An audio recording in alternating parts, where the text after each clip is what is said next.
హైదరాబాద్ను ప్రపంచ స్థాయి కృత్రిమ మేధ కేంద్రంగా తీర్చిదిద్దే లక్ష్యంతో ప్రభుత్వం ముందుకెళ్తోందని ఐటీ పరిశ్రమల శాఖ మంత్రి శ్రీధర్బాబు వెల్లడించారు.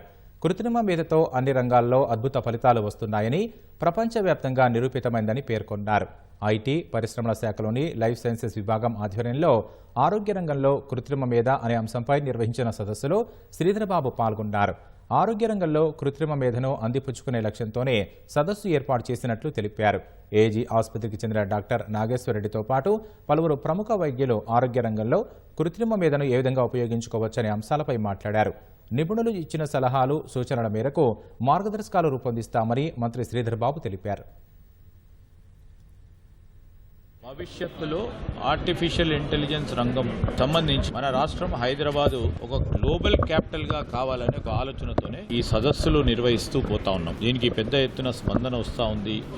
చాలా మంది వచ్చి వారి అనుభవాలు తెలియజేస్తూ ఉన్నారు. వారి ఆలోచనలు తీసుకొని రాష్ట్ర ప్రభుత్వం కూడా మా ఐటీ డిపార్ట్మెంటు వివిధ డిపార్ట్మెంట్స్తోని సమన్వయం చేసుకొని ముందుకెళ్లడం జరుగుతుంది.